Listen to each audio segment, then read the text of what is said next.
The American people deserve our very best, and they will have it.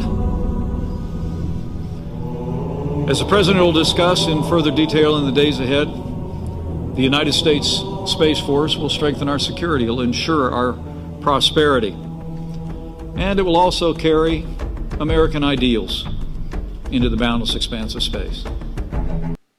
Greetings, folks. Is anyone else excited about this Space Force? I mean, it's not enough that we have NASA sucking 61 mil a day for cartoons and CGI of this non-existent place where they claim to be. But now we're getting Space Force, and that should protect NASA from aliens, asteroids, comets, and all the other fantasy things that are claimed to exist in this fantasy place called space. Modern astronomers and heliocentric priests claim that space is a vacuum and that ball Earth is a pressurized system which spins in this vacuum of space.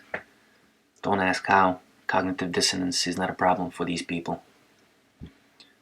They also believe this sun is a burning ball of hydrogen and helium in vacuum. Don't ask how. Cognitive dissonance is not a problem for these people, or for their blind believers. They believe they live on a ball of water that spins, wobbles, and flies through vacuum of space at 67,000 miles an hour. How? Let's see what NASA says.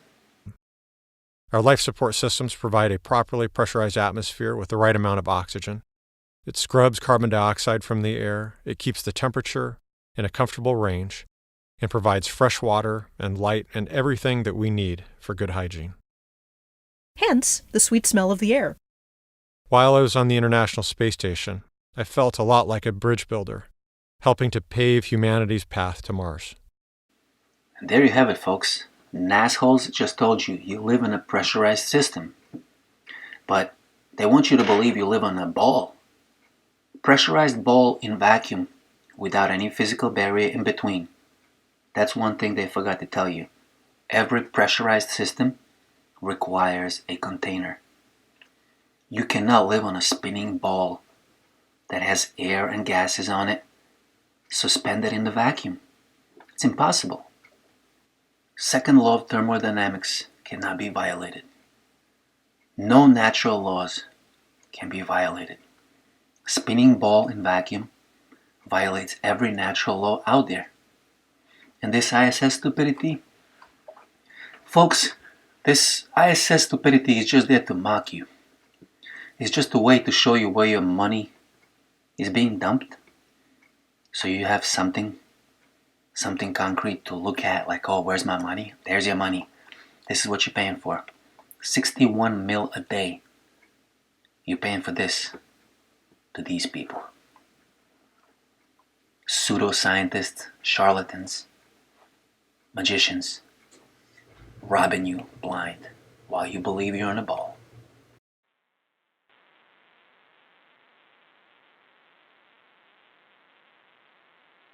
On behalf of Ripley, Little Earth, myself, and our crew, welcome to the Crew Dragon. Congratulations to all of the teams who made yesterday's launch and today's docking a success. These amazing feats show us not how easy our mission is, but how capable we are of doing hard things.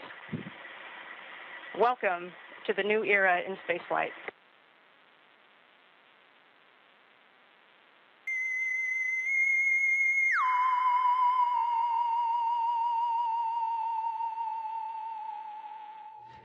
Station, this is Houston ACR. That concludes the event.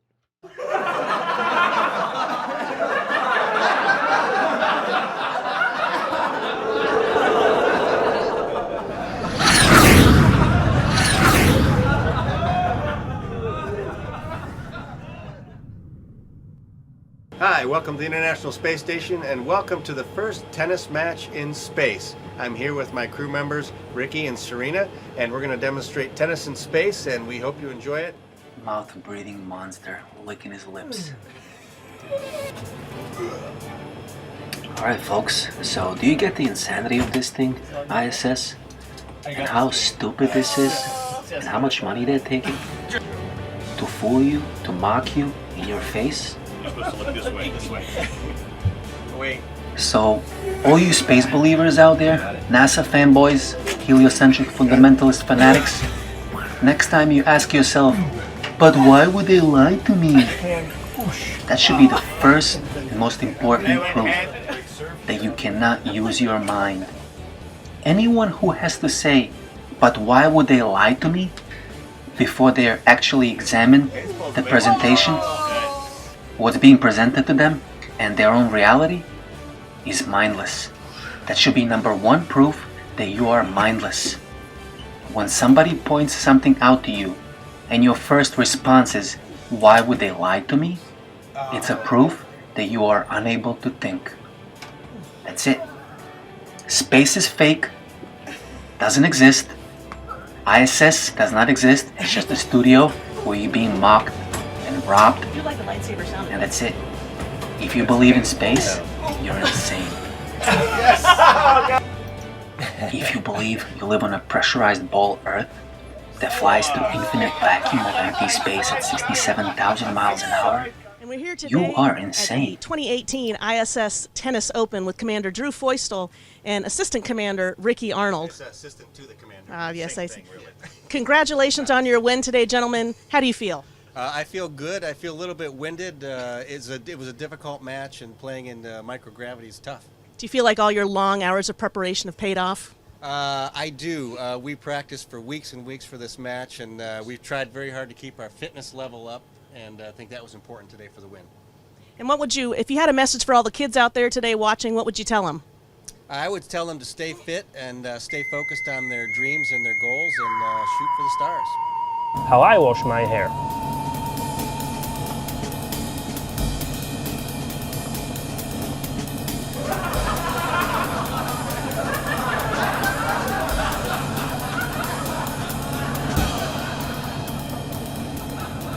And that's it. Thank you. I always wanted to be an astronaut. I'll be a hero, 'cause that's what I thought. But when I turned up at NASA HQ, I couldn't believe what they made me do. Great to have you here. So now you're traveling at just under 5 miles per second, about 17,000 miles an hour. How long does it take you to orbit the planet? Remind me about the second half of this question in a minute. So I don't want to have to tell you all my secrets, but I will let you in on a little one. It is. And then, of course, in the evenings, in the quiet times, we read and watch movies. The mission control team is very nice. They'll send us up movies, or I like basketball, so you might know that there's some big college basketball games going on this weekend, and I think tonight. So those are the types of things we do, but the most basic thing is enjoy our friendship and our international partnership. So as we continue to carry American leadership in space, so also will we carry America's commitment to freedom into this new frontier.